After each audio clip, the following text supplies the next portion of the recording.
colegas, ¿cómo están? Bienvenidos a una nueva entrega de Yuris al Paso. Y hoy podríamos decir que estamos con Yuris de paso, ¿o no? En este lugar. ¿Qué decís, Noelia? Estamos en el despacho del gran, reconocido y generoso Adolfo Alvarado Belloso, que no necesita ninguna presentación, así que en primer lugar agradecerte tu tiempo y bueno, invitarte a que a esta altura de tu carrera, que seguís en total actividad, porque el doctor mañana mismo se está yendo a Brasil, a charlar un poco con vos y contarle un poco a la gente la otra parte de Adolfo, fuera de todo lo que ya sabemos y conocemos, que no siempre podemos ver. Bienvenido, Adolfo. Gracias, querida. Mira, yo he hecho muchas cosas en mi vida, muchas cosas. Acabo de cumplir 90 años y estoy, dirán los mancos de gambe, pero ligeramente lúcido de la testa. Todavía puedo hablar de corrido y dar alguna charla. De hecho, mañana presento mi primer libro en portugués. Lo hago en la Asociación de Fiscales de Río de Janeiro.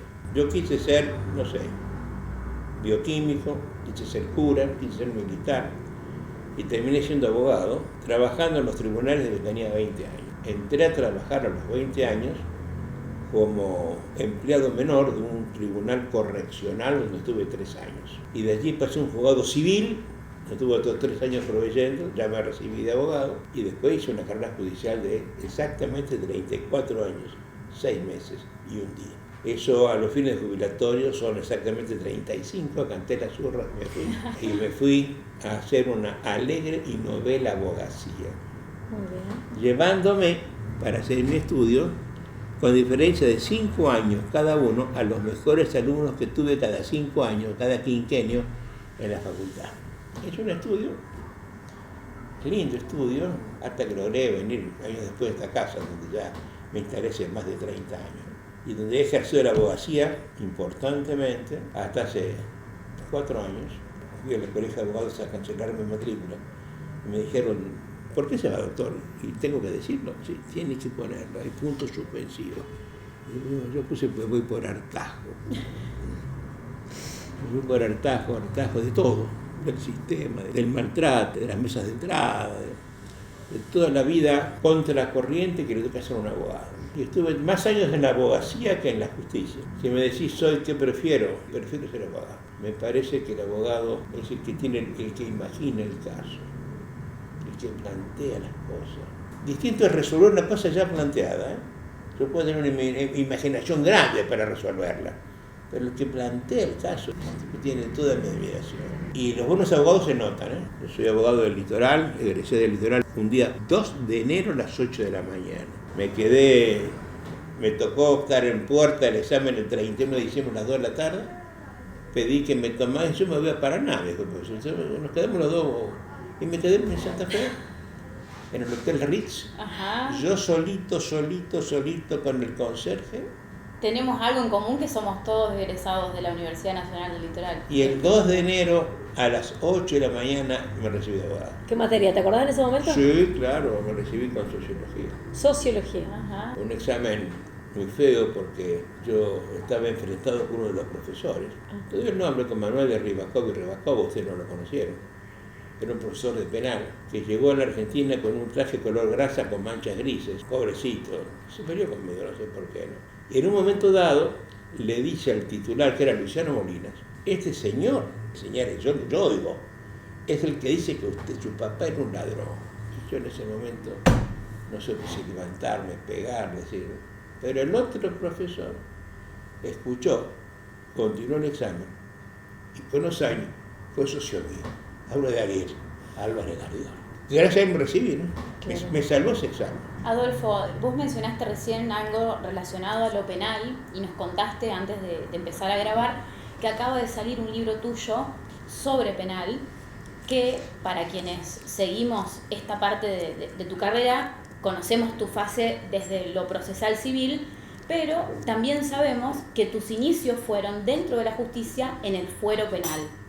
¿Cómo fue ese paso de lo penal? ¿Fue tu primer amor en el derecho?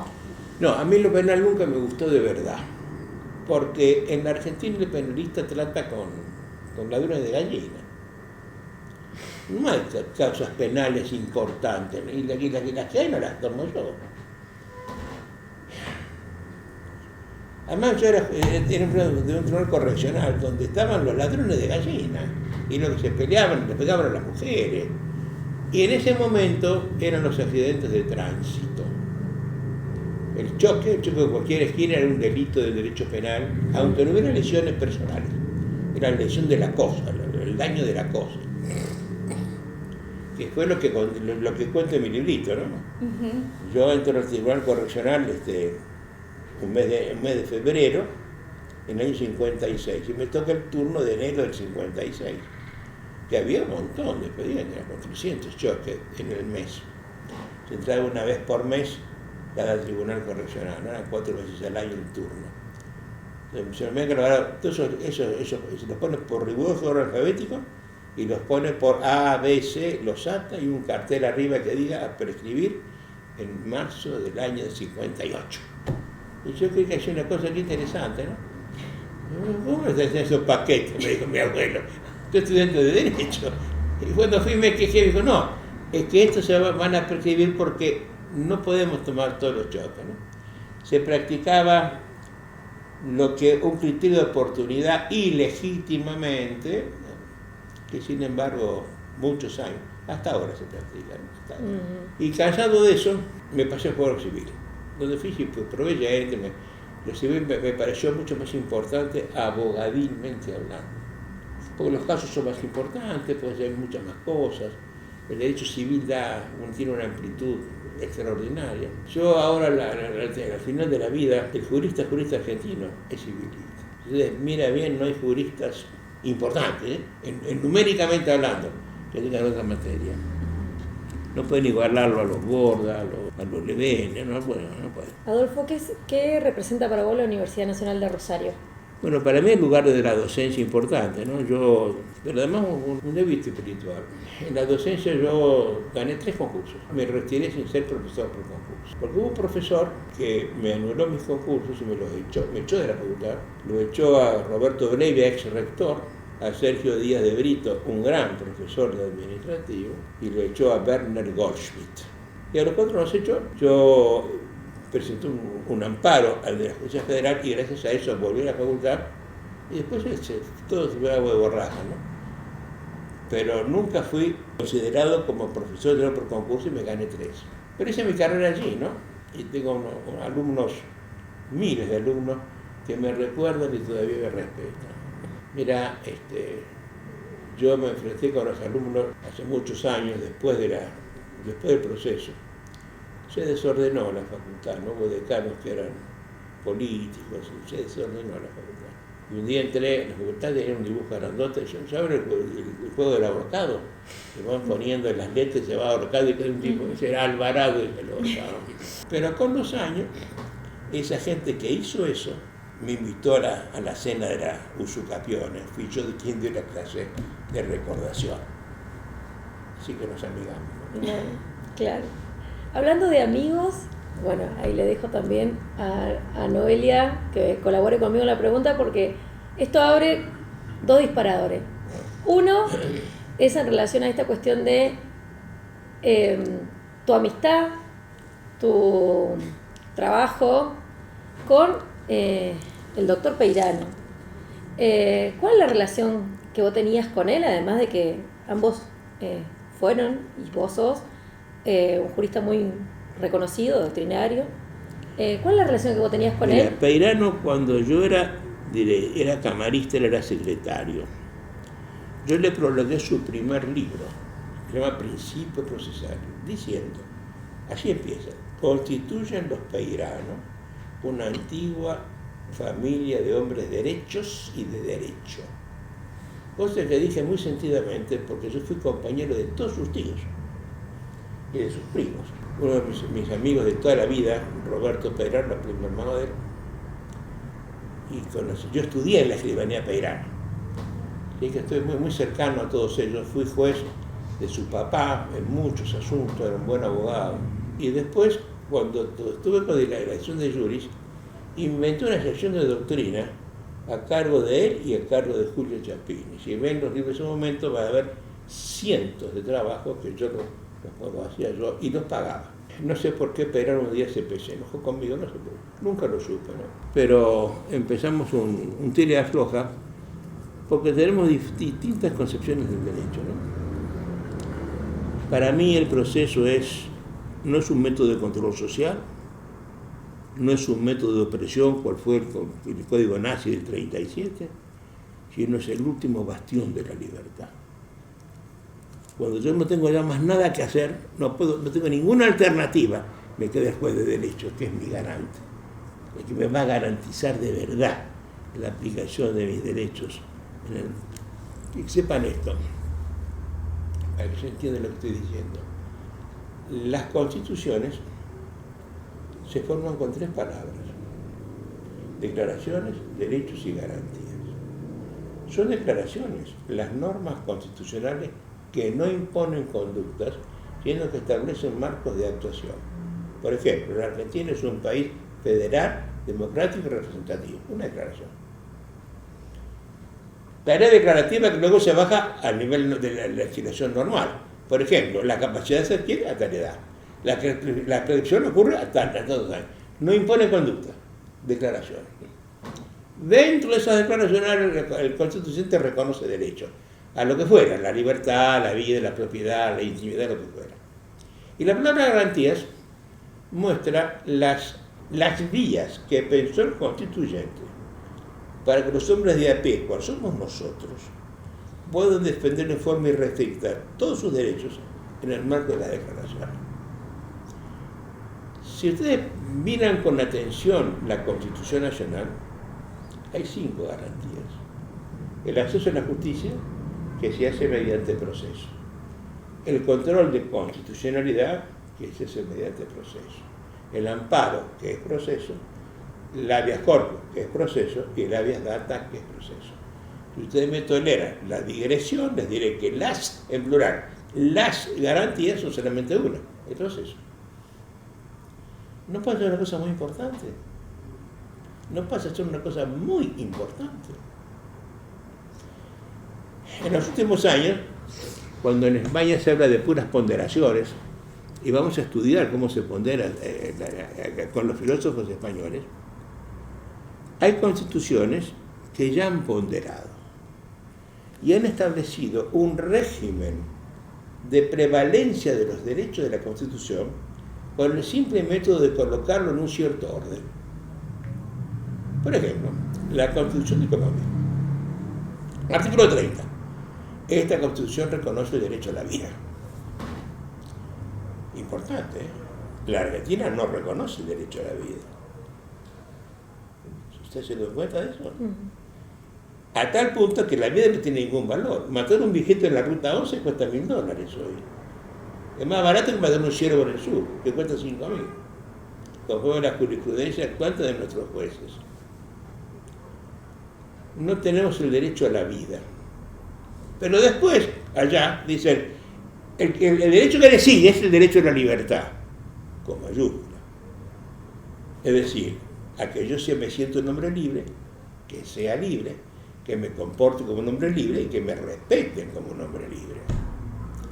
¿Qué hizo el Constitución argentino? Derecho a la libertad de comercio, a la libertad de deambular, pero no puso a la libertad con mayúscula, ¿no? Y después, miren qué cosa notable. ¿Cuál es el tercer derecho? Primero, la vida.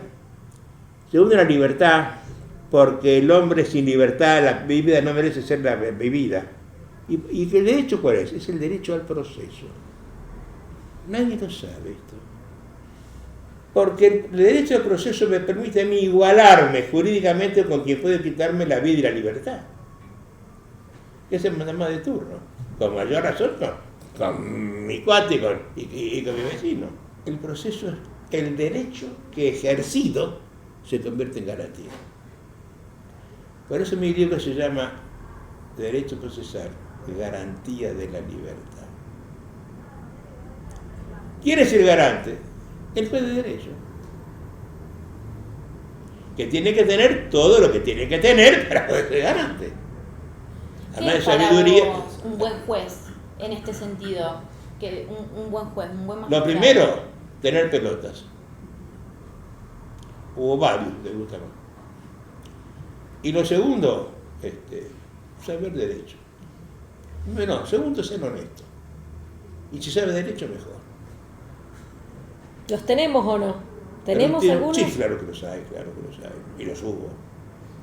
Los hubo más que los hay, ¿no? Pero tipos con huevos y honestos, un montón.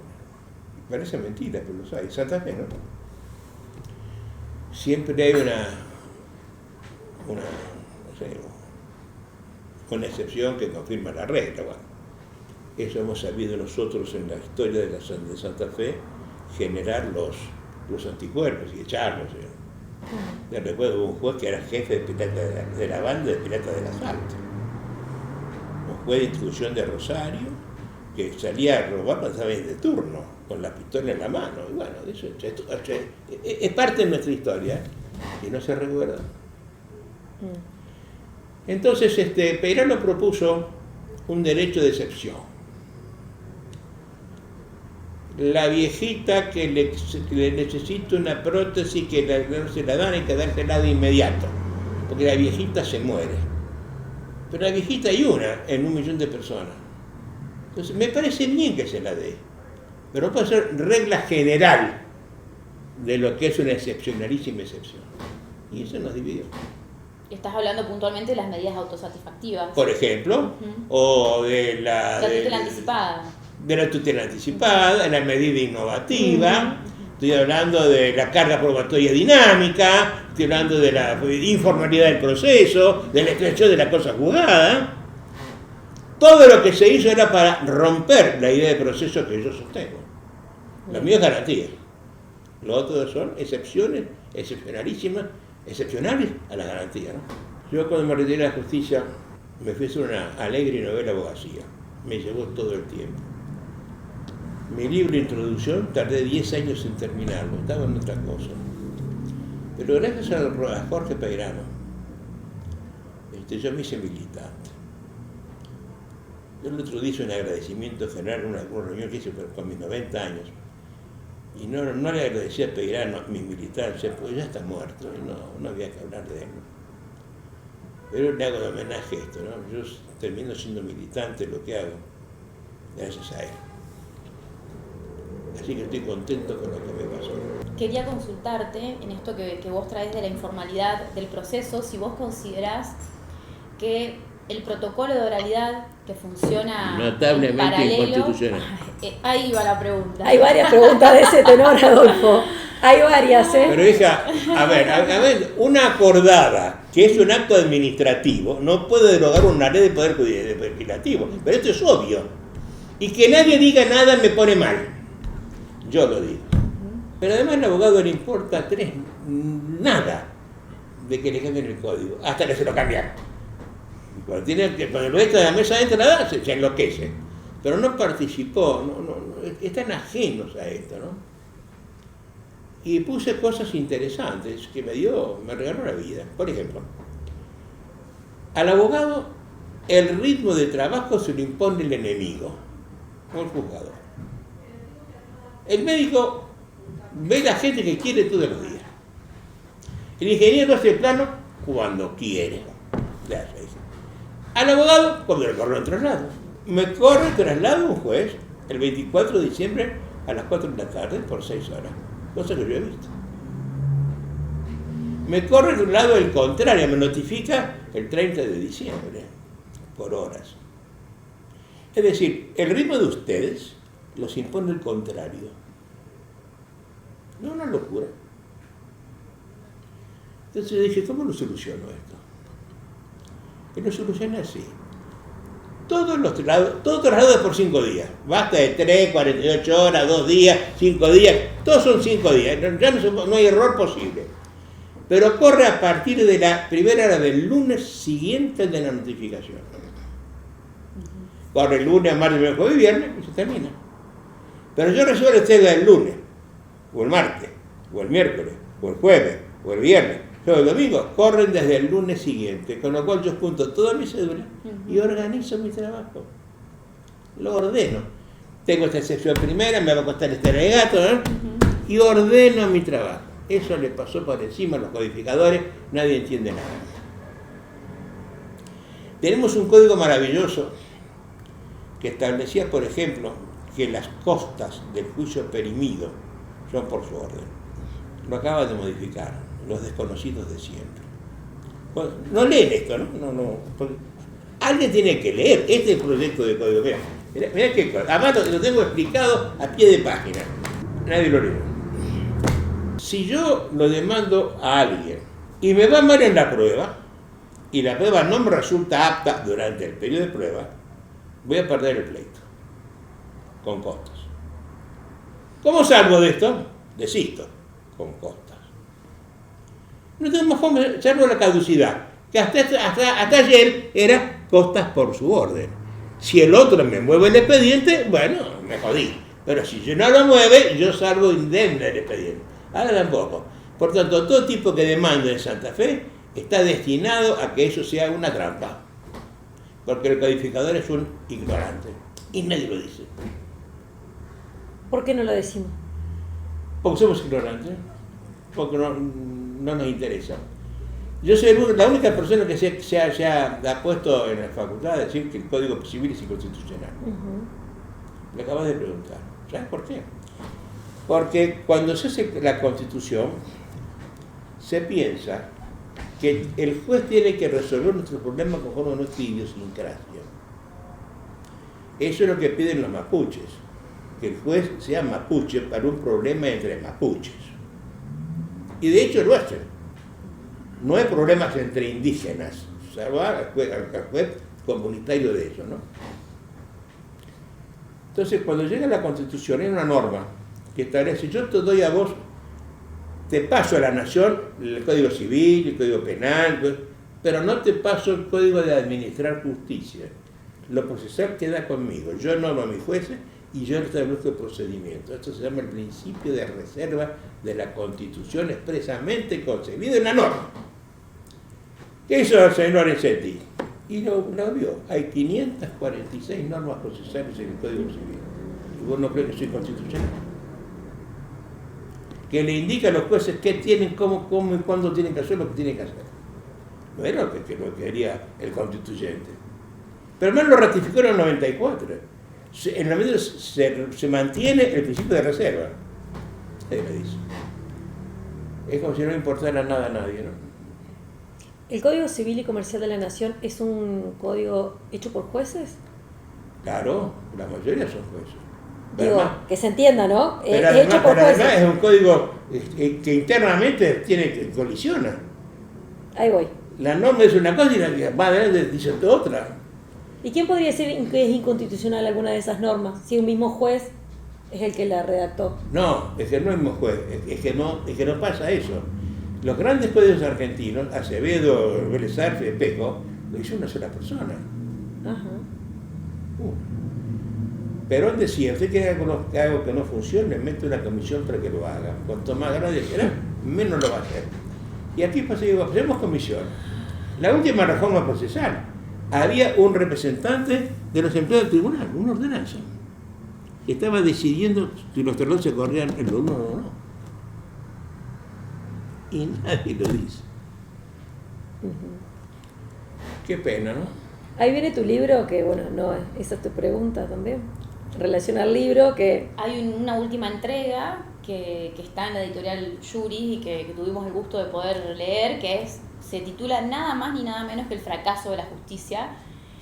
Y vos ahí haces como un raconto muy interesante en relación a cuál es el precio y la consecuencia de concentrar tanto poder, de por qué nos va como nos va, teniendo a veces Frankenstein de normas, teniendo nuestros orígenes, que el derecho constitucional responde a una cosa, el derecho procesativo responde a otra, el derecho penal viene de otro lado. Y recién cuando entramos veo que ese fue uno de los trabajos que hiciste en Salamanca. ¿Qué nos podés contar de tu trayectoria y de tu trabajo en España, que me pareció muy importante porque nuestro derecho procesal civil, bueno, lo heredamos casi copiar-pegar? Mira, la idea mía era, primeramente, los filósofos italianos, Michele Tarufo y españoles, Manuel Atienza, nos han robado el estudio de la sentencia judicial. Lo han robado, ¿no? No es un tema filosófico de cómo sentenciar. Pero bueno, son ellos los que enseñan cómo argumentar. Si la sentencia es argumento, decía Álvarez Garrido, la sentencia es derecho, ¿no? Argumento es para llegar a la sentencia, no solamente puro argumento. Y a mí se me ocurrió cambiar la situación. Por lo cual, desde Rosario, desde mi maestría, imaginé un curso de especialización intensiva, dado primero en Salamanca y después primero en Alcalá y después en Salamanca. Tuve 3 años seguidos yendo a Alcalá, a la ciudad de Alcalá de Henares, que es en rigor de verdad es la primera universidad, porque esa era la ciudad de Compluto, y ese hizo la primera, la Complutense, que después se cambió de lugar, ¿no? Muy cerquita de Madrid, a 30 kilómetros, un lugar precioso para ir. Y había encontrado un hotel para estudiantes, que era una maravilla. Y no pude hacer el curso que yo quería hacer en Salamanca, al final no me lo aprobaron, y entonces me junté con el máster en Derecho Procesal que dirige Lorenzo Buscó Sabadell en Salamanca, y ya van 3 años seguidos que voy a hacer lo mismo, ¿no? Y van 40, 50, 60 personas a compartir desayuno, almuerzo, merienda, cena y clases intensivas mañana y tarde, y las tapas de la noche que son de rigor. Pero estoy logrando poner ideas como si fueran banderines en los toros, ¿no? Van entrando, despacito, pero van entrando. Vos acabas de decir una cosa muy importante, ¿no? Nuestro derecho civil es francés, de Napoleón. Nuestro derecho italiano es claramente comercial del medioevo. El derecho penal es alemán, el derecho procesal es español. Y la Constitución es sajona. No gusta con la otra. ¿Cómo se dice? Bueno, ese es el fracaso de la justicia, ¿no? Mostrar las cosas. Ese libro me dolió mucho, ¿eh? Además le encontré una tapa preciosa, es una justicia que está lloroso, tirando la balanza. Y empecé a llamarlo fracaso de la justicia. Y le quité el signo de interrogación. Me pareció que hemos fracasado. ¿Y cómo se dice esto? Y bueno, tomando un código pensado para el abogado. Por un abogado, uno solo, no 40, uno. Que no se equivoque en el medio. Que no diga blanco en el artículo 40 y negro en el 37. Pero esto lo dejo para mi nieto. El regalo de verdad no lo leyó nadie, ¿no? Ni lo leerá. Esto no le interesa a nadie. Así que ni siquiera se los regalo a ustedes.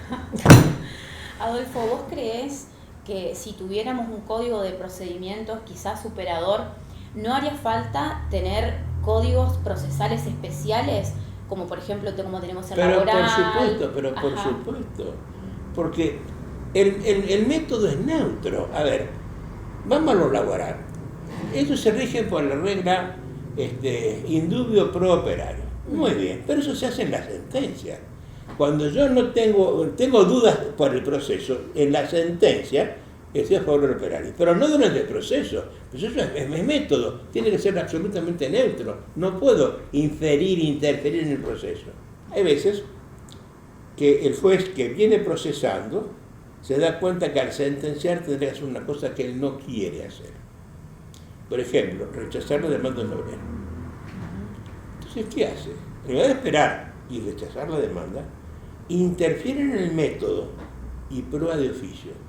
Con lo cual, les abre las papas a alguien, jode a otro alguien y ahora sí hace lo que él quiere acá.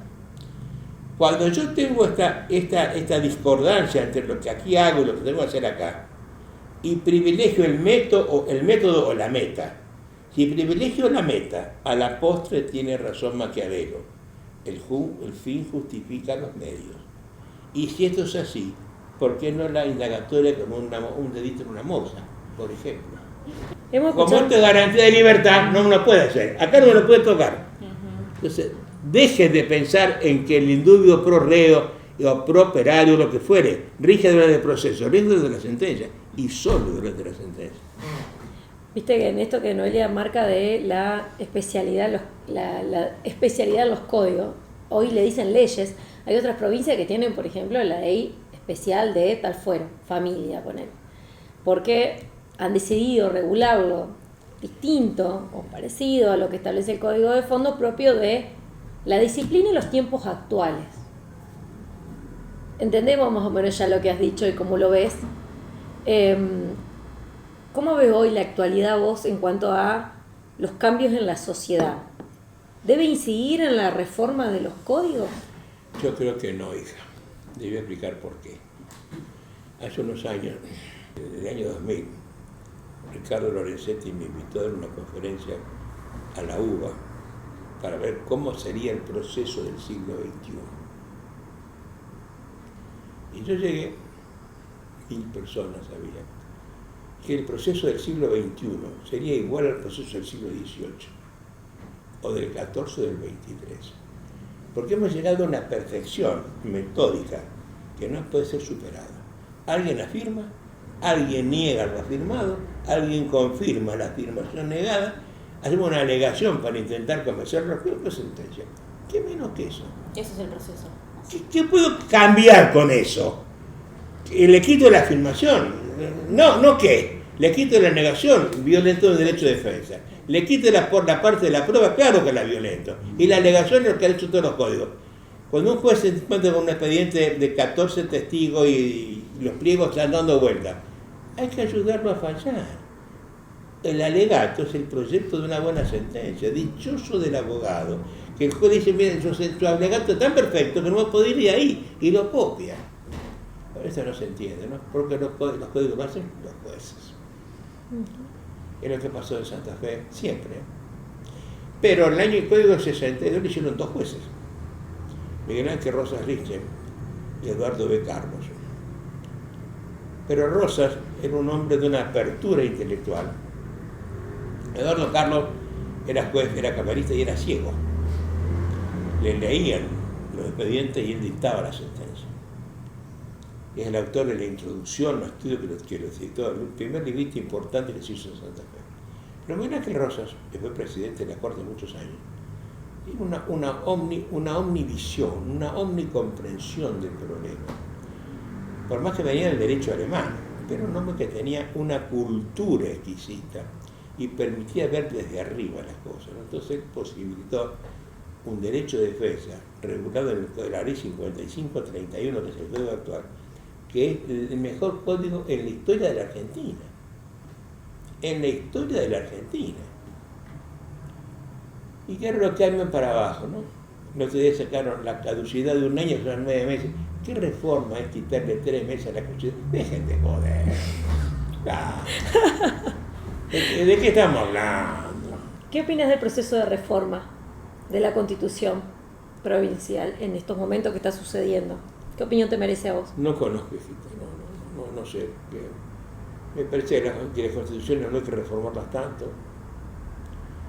Las constituciones son instrumentos de libertad, no instrumentos para meterle derechos sociales. Porque después nadie los cumple.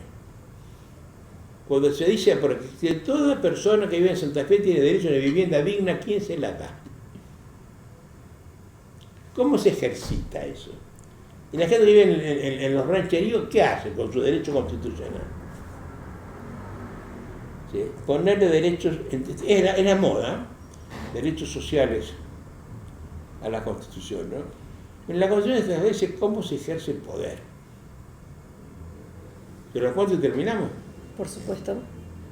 Mire, en los años, no sé, 1300, 1200, qué sé yo, cuánto, 40 familias inglesas, blancas, sajones y protestantes huyen de la persecución que el rey Jacobo, católico, les hacía en Inglaterra. Cuando vienen en el Mayflower, que es el barco que los trae a la costa de Boston, los 40 padres de familia se unen y se juramentan de que nunca van a tolerar que en las nuevas colonias que ellos funden haya alguien con el poder omnímodo del rey Jacobo. Entonces, escapan de una monarquía practican esto y cuando sacan su constitución, casi 200 años después, se constituyen como república. Y no hay ninguna república en Europa, ni en Asia, ni en África. Solamente Estados Unidos, la única república donde cada función del Estado la cubre una persona distinta. El Estado norma con 3 palabras, otra vez: leyes, decretos y sentencias. La ley dice qué es lo que tenemos que hacer o no hacer. El decreto dice cómo, cuándo y dónde hay que hacerlo, hay que hacer conforme con la ley. Y la sentencia dice qué hay que hacer cuando no se hizo lo que había que hacer conforme con la ley, conforme con el decreto. ¿Se entendió? Entonces no puede haber justicia preventiva. No pasa el semáforo y le pasaron. Bueno, imposible. Pero esto, en la República es el Ejecutivo, el Legislativo y el Judicial. Y no se confunden y se intercontrolan. Si al Ejecutivo no le gusta la ley, la veta. Si al Judicial no le gusta la ley, la declara inconstitucional. Si a la Legislatura no le gusta todo, nos echa. Y así funciona. Y toda América Latina, a partir del primer trienio, de los primeros 30 años del siglo XIX, copia esa constitución. Y nos constituimos como república. Acá, desde la constitución, somos república y no monarquía. Y sin embargo, copiamos las leyes monárquicas de España, de Italia y de Francia. En España es mala palabra hablar de república, dejó centenares de miles de muertos. Centenares de miles de muertos. Hablar de la república hoy. Este gobierno que está, lo acaba de desenterrar a Franco, lo tiene paseando por España, a ver dónde lo va a enterrar. Ya han pasado 80 años. Y hablando de la grieta argentina. Claro. Pero le copiamos la ley monárquica. El juez español imparte justicia a nombre del rey Fernando VI, del rey Felipe VI. Acá no pasa eso. Y si no combinamos Europa y las copiamos. Adolfo, para cerrar, nosotras invitamos a nuestros invitados e invitadas, que en este caso en realidad sería al revés, pero te estamos invitando en tu propio espacio a que dejes un mensaje para la abogacía. Vos cuando empezamos esta conversación dijiste cosas sumamente interesantes, verdades muy dolorosas, sobre todo quienes ejercemos la profesión y vivimos de esto lo sabemos y lo podemos ratificar. ¿Qué mensaje hoy le puede dar Adolfo a los abogados y las abogadas que están en la calle? A los abogados jóvenes, los abogados viejos como yo somos irrecuperables. Yo no voy a convencer a nadie, no voy a convencer a mí, ¿no? Pero a ustedes, chicas, a la gente joven, hay que decirle que el mensaje debe ser esperanzador. Lo mío no es que nos pongamos a llorar, ¿no? Aunque merecería que lloráramos todo el tiempo.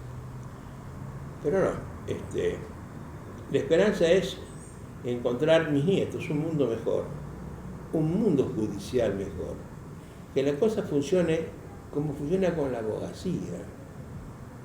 Cuando esa era la ley orgánica, hasta ese momento el abogado era un auxiliar de la justicia.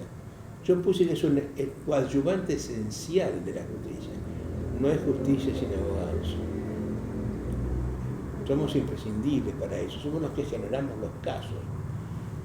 Y espero que la gente joven tenga primero la imaginación y después la voluntad de expresarse y de lograr que al fin, después de tantos años, tengamos la justicia que nos hemos merecido, que no tenemos y que tal vez puedan lograr nuestros nietos.